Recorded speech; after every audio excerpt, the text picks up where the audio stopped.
Hi hello friends, எல்லாம் எப்படி இருக்கீங்க? நல்லா இருக்கீங்களா? சவுதி அரேபியா ஜித்தாலேருந்து உங்கள் சருப்பு. இன்றைக்கி நேற்று உள்ள ஸ்டோரியிலேருந்து பார்ட் 2 புருனைக்கு போன கதை. அங்கேருந்து எப்படின்னா, இந்தியாவுக்கு 2007 பாதியில் குவைத்துலேருந்து வீட்டுக்கு வந்துட்டேன். வந்து நோன்பு டயத்தில் தான் வந்தேன்னு நினைக்கிறேன். வந்து கொஞ்ச நாள் அப்படியே வேலை பார்த்துக்கிட்டு இருக்கும் போதே புருனையில் என் மாமா, என் ஒய்ஃபோட இங்கே சவுதியில் தான் இருக்கார். சின்ன தம்பி, அவருக்கு தம்பி, சின்ன தம்பினா அவர் 2வது மாமா, எனக்கு தாய் மாமா தான், எங்கள் அம்மாவோட பிறந்தவர். அவர் புருனையில் இருக்கார். இப்போ புருனைக்கு விசா கொடுத்து புருனைக்கு போகிறேன். கரெக்டாக 2007 லாஸ்ட்லாம் போயிட்டேன்னா, எனக்கு கரெக்டாக தெரில. 2007 லாஸ்ட்டில் போயிட்டேன்னா எப்படி போனேன்னா, நக்கம்பாடி முனாஃப் 5G ரெஸ்டாரண்ட்டுக்கு சொல்லிவிட்டு நக்கம்பாடியில் போய் விசா வாங்குகிறேன். மெடிக்கல் எல்லாம் போட்டு ஹோட்டல் பாமுக்கு எய்த்தாப்பில் ஒரு ட்ராவல்ஸில் கொடுக்குறோம். ஈசினார்லாம் கிளியர் ஆகி ஏர்போர்ட் உள்ளே வச்சு நம்மள ஒரு ஆள் மூலயமா ஏற்றுறாங்க. என் கூட இன்னொருத்தவங்களும் சேர்ந்து வராங்க அந்த கடைக்கு வேலைக்கு. அவங்க எங்கன்னா திருநெல்வேலி டிஸ்ட்ரிக்ட்லேருந்து வராரு. அவர் ரொட்டி போட தான் அவர் வர்றாரு. நானும் ரொட்டி போட தான் போகிறேன் நண்பா. அப்போது ஃபஸ்ட்டு சிங்கப்பூர் ஏர்லைன்ஸில் போகிறோம். இங்கே இருந்த அனுபவத்தை வச்சு சிங்கப்பூர் ஒரு வழியாக கிளம்பி போயாச்சு. சிங்கப்பூர்லேருந்து திருப்பி நெக்ஸ்ட்டு புருனைக்கு அடுத்த ஃப்ளைட்டு ஏறுறோம். எல்லாம் பண்ணி போய் இறங்கியாச்சு. புருனையில் இறங்கி சின்ன கோணி ஏர்போர்ட்டு ஒன்றும் அந்த அளவுக்குலாம் பெரிய இது கிடையாது, நம்ம ஊர் மாதிரியே இருக்குது. போனோன்னா ஆளுங்க வந்தாங்க, கூட்டிகிட்டு போனாங்க. மாமா கூட ஒரு நாள் தங்க வச்சாங்க. அதுக்கப்புறம் அங்கேருந்து என்ன வேறு கடைக்கு எடுத்துகிட்டு போனாங்க. என் பேர் கொண்ட ஒருத்தவன் சர்பூதின்னு சொல்லிட்டு அத்தி நம்ம ஈசுபு மச்சான் ஊருக்கிட்ட உள்ளே வந்தான். அவன் இடத்துல அவனுக்கு அசிஸ்டண்ட்டாக கொஞ்சம் நாளைக்கு என்னை போடுறாங்க. அங்கே போடவும் அவனுக்கு ரொட்டி போடுறது இதெல்லாம் சொல்லி இப்படி போடணும், வாட்டணும், இப்படி இந்த மாதிரி ஸ்டைலு. அவங்க சொல்கிற ஆர்டருக்கு பேர் முட்டை ரொட்டினா அது இது எல்லாம் இப்படி பழகிட்டு இருக்கும் போதே 2-3 நாள் அப்படியே நல்லா பேசினவன் அப்படியே சண்டை வளர்க்க ஆரம்பித்தான் நம்மள்கிட்ட. ஃபஸ்ட்டு எப்படின்னா, நம்மளை எதுவும் இவனை இங்கே போட விட்டுட்டு மாற்றிடுவாங்களோ, வேறு கடைக்கு போய் போட்டுருவாங்களோ. ஏன்னா 5-6 கடை இருக்குது, எந்த கடையில் வேணுமோ போய் போடுவானுவோ அப்படிங்கிறனால அவனுக்கு பிரச்சனை, டென்ஷனு இதெல்லாம் கொண்டு வந்து நம்மகிட்ட சேர்க்குறது. ஒரு கடைக்கு 5 ஆம்பளைங்க இருக்காங்கன்னா 20 பொம்பளைங்க இருக்கும், இல்லை 15 பொம்பளைங்களுக்கு மேலே வேலை பார்ப்பாங்க. அங்கே லேடிஸ் தான் போய் இது பண்ணுறது, ஆர்டர் எடுக்கிறது, போகிறது வர்றது. நம்ம ரொட்டிக்கு ஒரு ஆள் ஆம்பளைனா சாப்பாடாக்குறதுக்கு இன்னொரு ஆம்பளை. தமிழ்நாட்டுக்காரன் தான் 2 பேர். பாக்கி நூடுல்ஸ் போடுறதுக்கு தாய்லாந்துக்காரனோ இல்லை இந்தோனேசியக்காரனோ அவங்க தான் இருப்பாங்க. நூடுல்ஸ் ஐட்டத்தில் 3 பேர், நாங்கள் 2 பேர். மொத்தம் 5 ஆம்பளைங்கன்னா எல்லாம் 10 பொம்பளைங்க 12 பொம்பளைங்களுக்கு மேலே இருக்கும் ஒரு சராசரி ஒரு கடையில். அப்படி இருக்கும் போது நம்மள்கிட்ட நொயின்னு சண்டை, ஒரே குறை சொல்கிறது, இது சொல்கிறது, ஒழுங்காக வேலை பார்க்க மாட்டான் ஓனர்கிட்ட. எப்படின்னா மேட்ரு என்னென்னா, இந்த முனாஃபுங்கிற ஆள் என்ன பண்ணுவார்னா, ஃபஸ்ட்டு வந்து அவர் டைரெக்டாக வந்து பார்க்க மாட்டார், இது பண்ண மாட்டார். இங்கே வேலை பார்க்குறான் நல்ல பையன் அப்படின்னு சொல்லி ஒரு பேர் கிடச்சா உண்டின்னா நம்மளை என்ன பண்ணுவார், வந்து பார்ப்பார். அதில் நீங்கள் 20 நாள் 25 நாள் வேலை பார்த்தாலும் அவராக கொடுக்குறது தான் 100-200 வெள்ளியோ காசு கொடுக்குறது தான். மற்றபடி சம்பளங்கிறது மறு மாதத்தில் தான் கண்டினியூ ஆகும். நான் 25 நாள் வேலை பார்த்துலாம் 100 வெள்ளியோ 70 வெள்ளியெல்லாம் வாங்கிட்டு நான் வேலை பார்த்துருக்கேன். ஏங்க மாமா, என்னம்மா இவ்வளோ நாள் வேலை பார்த்துருக்கோம், இந்த காசு தான் தராரு, ஃபஸ்ட்டு வாட்டி அப்படி தான் நல்ல பேர் போனோம் அவருக்கு அப்படிங்கும் போது நாம் அந்த கஷ்டத்துலேயே அவங்க கூட சண்டை போட்டுக்கிட்டு மல்லு கட்டி வேலை பார்க்குறோம். அதில் எப்படின்னா, அந்த முனாஃபுங்கிறவருக்கு ஒரு 3 பொண்டாட்டியில் ஒரு 3வது பொண்டாட்டி கடையில் தான் நான் வேலை பார்க்குறேன். இந்தோனேசியா வந்து அவங்க கொஞ்சம் நம்மளை வேலை பார்க்குறத பார்த்து அவங்க கொஞ்சம் காப்பாற்றி விட்டாங்க. இவன் என்ன தான் 7.5 போட்டு கோத்து விட்டாலும் இது பண்ணிக்கிட்டு அவங்க நம்மளை காப்பாற்றிக்கிட்டே வந்தாங்க. அடித்து சண்டை போடுற அளவுக்குலாம் போயாச்சு 2 பேரும். அதோட வந்து சத்தம் போட்டு நீ பாரு அப்படிங்கிற மாதிரி நின்றுக்கிட்டு ஒரு மன உளைச்சலே டெய்லி போகிறது, மன உளைச்சலே வர்றது. கீழே கடை, மேலே பின்னாடி மாடியில் இப்படி சுற்றி பின்னாடி வெளியே ஏறணும்னா ரூமு, இந்த மாதிரியே போயிட்டு இருந்துச்சு நண்பா. அங்கே உள்ள கஷ்டமான ஒரு ரொம்ப நெருக்கடியான மனக்குழப்பத்துக்கு கொண்டு வந்துடுவானுவாங்க. நம்ம ஆளுங்க டார்ச்சல் அந்த அளவுக்கு பண்ணுவாங்க. அந்த மாதிரி ஒரு டார்ச்சல் கொடுப்பானுவோ. அதையும் கடந்து அப்படியே போயிட்டு இருக்கும் போது ஒரு நாள் ஆயில் கேனு பத்தலை, ஒரு டின்னு போய் மேலே எடுத்துருவான்னா ரொட்டி மாஸ்டர் அவன் எடுத்துகிட்டு வந்து வச்சா பொதுவாக எல்லாத்துக்கும் வைக்கணும். நீ தானே போய் மேலே எடுத்த, தூக்கி உள்ளே வை அப்படின்னு சொல்லி நம்ம இடத்துல வைக்க சொல்லிட்டான். சரி இவன் சொல்கிறான் நம்ம எதாவது பேசுனா கத்துவானான்ட்டு உள்ள தூக்கி வச்சுட்டு பக்கத்தில் நம்ம தமிழ்நாட்டுக்காரர் இன்னொருத்தர் சமைக்கிறாரு. அவர் தான் அவனை விசாவை எடுத்தது. 2 பேரும் அவங்க கொஞ்சம் நெருக்கமாக இருப்பாங்க.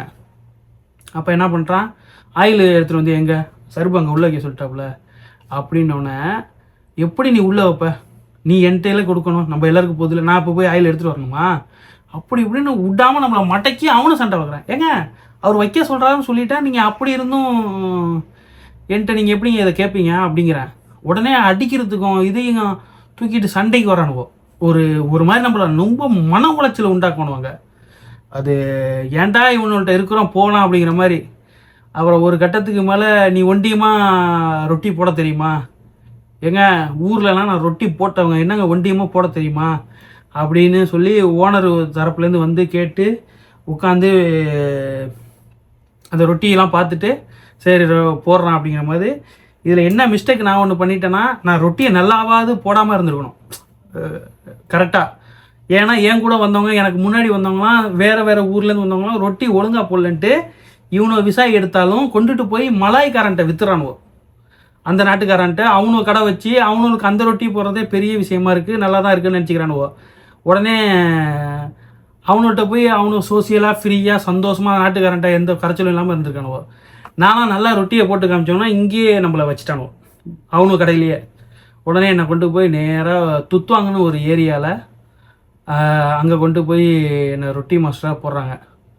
போட்டவுடனே தனியாக நான் ரொட்டி போடுற மாதிரி எல்லாமே தெரிஞ்சு நான் வீச ஆரம்பித்து எல்லாம் பண்ண ஆரம்பித்தேன்.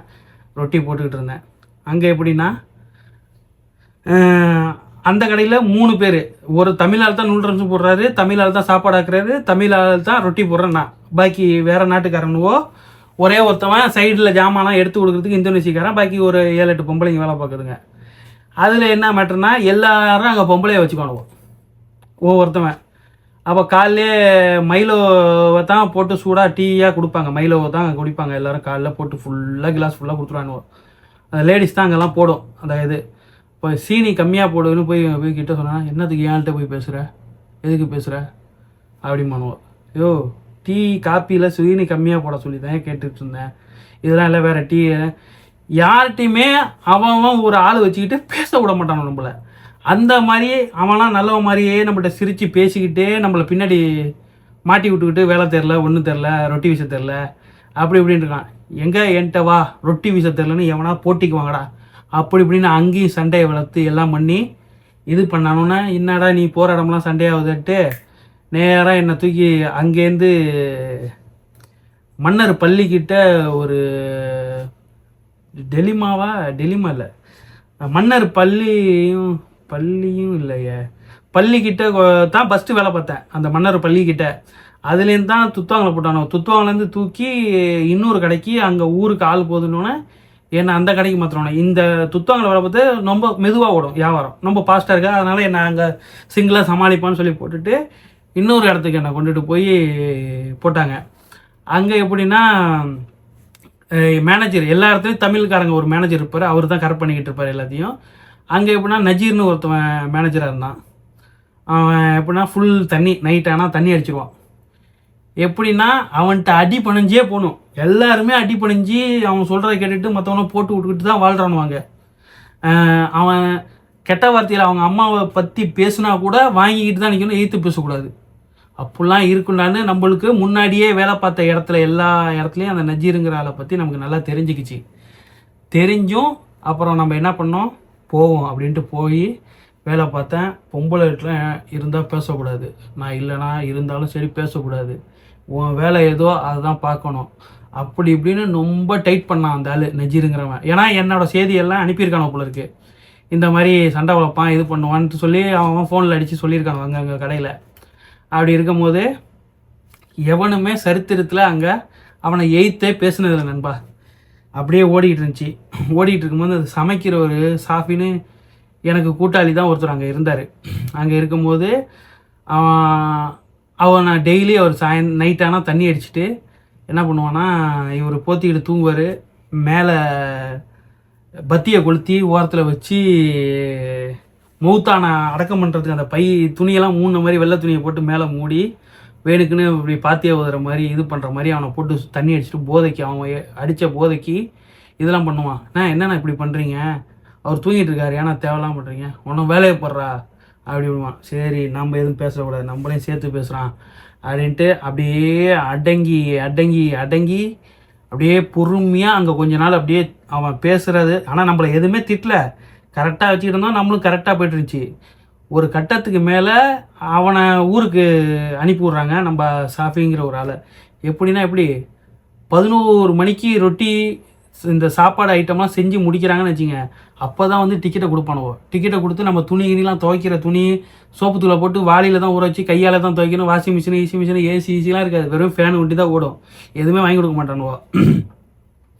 அப்படி இருக்கும்போது அவர் துணியெல்லாம் புழிஞ்சி இந்த பல்தியா கீஸில் வச்சு சுருட்டி உள்ளுக்குள்ளே வச்சு பேக் பண்ணி அப்படி போகிறாரு.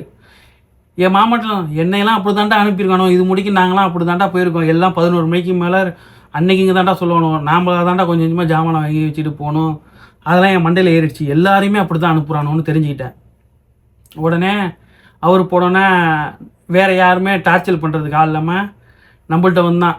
கரெக்டாக அவன் கடையில் வேலை பார்த்துருக்கும் போது தான் எங்கள் அம்மாவுக்கு ரொம்ப உடம்பு சரியில்லாமல் போய் இறந்துட்டாங்க. என்கிட்ட ஆனால் மறைச்சிருச்சோ, எங்கள் அம்மா இறந்ததை என்கிட்ட மறைச்சி அம்மா இருக்குது சொல்லி இது பண்ணிவிட்டு எங்கள் அம்மா இறந்து அடக்கம் பண்ணும் போது தான் என்கிட்ட உண்மையை சொன்னிச்சோ.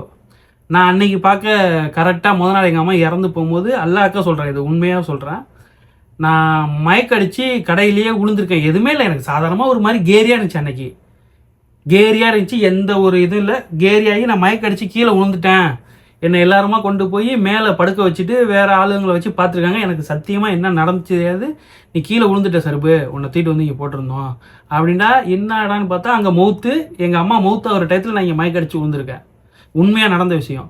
அப்புறம் இருந்துட்டு மறுநாள் செய்தி வருது, எங்கள் வீட்டில் அம்மா இருக்குது பேச முடியல, வாயெல்லாம் புண்ணாக இருக்குன்னு இப்படியே சொல்லியே என்னை சமாளிக்குதோ. ஆனால் இங்கே இருக்கிற என் மக்களை இருக்கிற மாமா நைட்டு ஃபோன் அடித்தப்போ என் மாமா சொல்லிட்டார், அம்மா இறந்துருச்சுப்பா, அது உன்ட்ட சொல்ல வேணாங்குதுவோ அப்படின்ட்டு. நான் மாமா என்கிட்ட முன்னாடியே சொல்லியிருந்தேன், நான் ஊருக்காவது வந்துருப்பேன், மாமா நிம்மதி இல்லாமல் தான் இருக்கிறேன், நான் வந்திருப்பேன், நான் கிளம்பி எங்கள் அம்மாவை முகத்தையாக பார்த்துருப்பேனே அப்படி இப்படின்னு சொன்னேன். யாருமே அதுக்கு இதே கொடுக்கல. என் மாமாவும் என்கிட்ட மறைச்சிருச்சு. அங்கே இருந்த மாமா, என் கூட வேலை பார்த்த மாமா, அவர் வேறு கல்லில் இருக்கார், நான் வேறு கல்லில் இருக்கேன். கரெக்டாக மறுநாள் அன்னைக்கு இங்கே தான் அம்மாவெலாம் அடக்கம் பண்ணியாச்சு, தெரிஞ்சிருச்சு. ஆனால் வேலைக்கு போகிறேன்ட்டு அவனும் அந்த மேனேஜரும் இந்த புது சட்டையை போடு, கவலைப்படாத அப்படி இப்படின்னு அந்த போதைக்கு முன்னாடி நல்லபடியாக பேசினான். பேசி கீசிட்டு தண்ணி அடிச்சுட்டு அவன் பாட்டுக்கு அவன் உள்ள இருக்கான். நான் தூங்கிட்டேன், எனக்கு கவலையிலே நம்மளை டிஸ்டர்ப் பண்ணல. அன்றைக்கி அவன் ரூம்லேயே இருந்து இது பண்ணிட்டான். கரெக்டாக இது பண்ணிவிட்டு மறுநாள் காலையில் ரொட்டி போட போகும்போது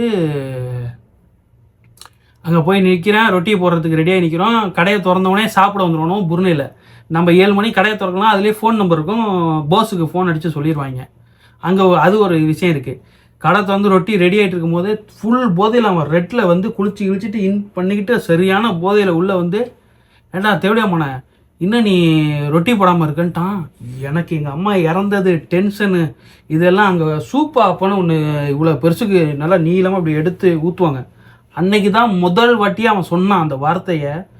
எடுத்துக்கிட்டு சூப்பாப்பை எடுத்துக்கிட்டு தேவடியாமான நீ யாரா என்ன சொல்கிறதுன்னு துரத்திட்டு போய் அடி சரியான அடி தட்டியாக போகிற அளவுக்கு போனோன்னா கட்டையெல்லாம் உண்மையில இதுலாம் அடித்து அந்த இதுலாம் அடித்து துரத்துனா ஓடுறான். சுற்றி சரௌண்டிங்கில் அந்த பில்டிங்கை சுற்றி அது தனியாக இப்படி சேஃபில் இருக்கும், அந்த ஏரியாக்குள்ளே ஒண்டி தான் சுற்றி வரலாம். ஓடுனவுடனே வேலையே பார்க்க முடியாத, நீ என்ன பண்ணுறா, உன்னை அடிக்காமல் விட மாட்டேன்டான்னு தூக்கி போட்டேன். உடனே தூக்கி போட்டோன்னே உடனே அங்கே எங்கேன்னு ஃபோனு வந்து இதாகி வருது. எப்படி நீ அவரை மேனேஜர் அடிப்ப, ஓனர் அடித்து உனக்கு சம்பளமும் இல்லை ஒன்றும் இல்லை அப்படி இப்படின்ட்டார். உன் சம்பளம் எதுக்கு எனக்கு, அவன் பேசுன பேச்சு அவனை அடிப்பேன் அப்படி இப்படி எய்த்து பேசிட்டேன், உன்னை மேனேஜ்மெண்ட்லேருந்து எல்லோரும் குறை சொல்கிறாங்க அப்படி இப்படின்றதோட ஊருக்கு போகிறேன் அப்படின்ட்டேன். உடனே இங்கே இரு, சம்பளமும் இல்லை ஒன்றும் இல்லை, என்னென்னமோ பண்ணுண்ணா. நீ என்ன வேணுமோ, யார் ஓனரு முனாஃபுக்கு ஃபோன் அடித்து என்கிட்ட பேசுகிறாரு. நான் உடனே ஒரே வார்த்தை சொன்னேன், எனக்கு ரெஸ்பெக்டோடு இங்கேருந்து ஊருக்கு நான் போகணும், போகலன்னா நான் உன் ஊரில் வந்து உன் ஊரில் தான் நான் எங்கே விசா வாங்கினா எல்லாம் எனக்கு தெரியும், நக்கம்பாடியில் எங்கே உன் வீடு இருக்குது எல்லாம் இருக்குது, இன்னவா காரு வாசல் நிற்கும், அடித்து எல்லாத்தையும் ஒட்டப்பண்டா அப்படின்னு ஒட்டப்பன்னு சொன்னதோட என் மாமாவும் அங்கே என் மருமகனை என்ன எல்லோரும் போட்டு இது பண்ணுறீங்க, அவனை முதல்ல அனுப்பி என் வீட்டுக்கு வர வைங்க, என் கடைக்கு வர வைங்க அப்படின்னு என் மாமா சொன்னதோட நேராக அங்கேருந்து வண்டி வந்து ரெஸ்பெக்டோட கூட்டிகிட்டு போணுச்சு. டிக்கெட்டு இன்றைக்கி வரக்கூடாது, 3 நாள் கழித்து வரணும், நான் இங்கே தான் இருப்பேன், ஜாமானெல்லாம் வாங்கிட்டு ஏன்னா நான் போகணும், எல்லா ஜாமானும் வாங்குவேன், அந்த மற்றவனுக்கு கொடுக்குற மாதிரி நீங்கள் கொடுத்தீங்க எல்லாரையும் அடிப்பேன் அப்படின்ட்டு நஜீர் முடிக்க தேடி போய் அவன் ஊடியது என்னன்னு விசாரித்து அடிப்பேன் அப்படின்னால நான் செய்யலாம்னு என் பசங்களை கூப்பிட்டு போய் செய்வேண்டா அப்படின்னு எல்லாத்தையும் சொன்னோன்னா என் மாமாவும் ஸ்ட்ராங்காக நின்றார். என் மாமாவை இத்தனை வருஷமாக அந்த 11 மணிக்கு வேலையை முடிச்சுட்டு அனுப்பி நம்ம வீட்டு கஷ்டத்துலேயே என் மாமா ஒன்றுமே சொல்லாமல் அங்கேயே மரியாதை இல்லாமையே அந்த இடத்துல வேலை பார்த்துக்கிட்டே இருந்துச்சு அவரும். அப்போது நாங்கள் போனதோடு நான் இப்போ ஊருக்கு போகிறேன், நீங்களும் இதுக்கப்புறம் இந்த கடைக்கே வரக்கூடாது, இதுக்கப்புறம் நாம் எல்லாம் வேறு நாட்டுக்கு போய்க்கலாம், நீங்கள் கிளம்பி எனக்கு பின்னாடியே வரீங்க அப்படின்னு. நீ போப்பா நான் வரேன் அப்படின்ட்டுச்சு. அப்போ ஃபோனுக்குன்னு வாங்க முடில, ஒன்று வாங்க முடில. அப்போம்லாம் அந்த N95க்கு மேலெலாம் இந்த செல்லு வந்து சாங் கேட்குற மாதிரிலாம் செல்லு வந்துச்சு, ஆசை தாங்கலை. புதுசாக 3310ன்னு வேறு மாதிரி ஒரு மாடலில் ஒரு செல்லை போட்டான், அதெல்லாம் இருந்துச்சு. வாங்காமல் கொள்ளாமல் வெறும் ஜாமானை கொண்டு இருந்த காசுக்கு வாங்கிக்கிட்டு நேராக ஊருக்கு வந்து என் பெத்த தாய் எல்லாத்தையும் சந்தோஷமாக போனதில் ரிட்டர்ன் வரும்போது எம்மா இல்லாமல் வந்து இறங்கி எல்லாரும் கட்டி பிடிச்சி அழுது அந்த அளவுக்கு கஷ்டத்தை கொடுத்தானுவோ. அதே மாதிரி 3 நாளில் என்ன அழகாக அனுப்பிட்டானோ, கார் வந்துச்சு, ஏர்போர்ட்டுக்கு வந்து மரியாதையாக ஏற்றி விட்டானோ, எல்லாம் பண்ணணும். நான் நல்லா மிரட்டிட்டேன், சரியான மிரட்டினேன், விட்டுட்டு மிரட்டு எல்லா பேரும் ஓனர்லாம் அடி பண்ணேன். அதுக்கப்புறம் அவன் மவன்லாம் அங்கே இருந்தான் ஒருத்தன், அவன் பேர் சிங்கப்பூர்லாம், இப்போ அவன் தான் மேனேஜ் எல்லாத்தையும் கடையெல்லாம் பார்த்துக்கிட்டு இருக்கான் போலக்கு. ஏதோ ஒரு பேர் ஒரு மாதிரி ஒரு வாயிலே நுழையாத மாதிரி வரும் அந்த அவன் பையன் பேர். அவன் ஒரு மாதிரி நம்மள்கிட்ட கொஞ்சம் ஃப்ரீயாக தான் பேசினான். எல்லாத்தையும் தாங்கிட்டு காசு பணம் இல்லாமல் அங்கேருந்து கிளம்பி வந்து வீட்டில் வந்து எதுவுமே இல்லாமல் வந்து சேர்ந்தேன். அதுக்கப்புறம் தான் இந்த மாமாவோட என்ட்ரி. யாருன்னா எனக்கு பொண்ணு கொடுத்த ஒரு இவர் தான், என் ஒய்ஃபோட அத்தா.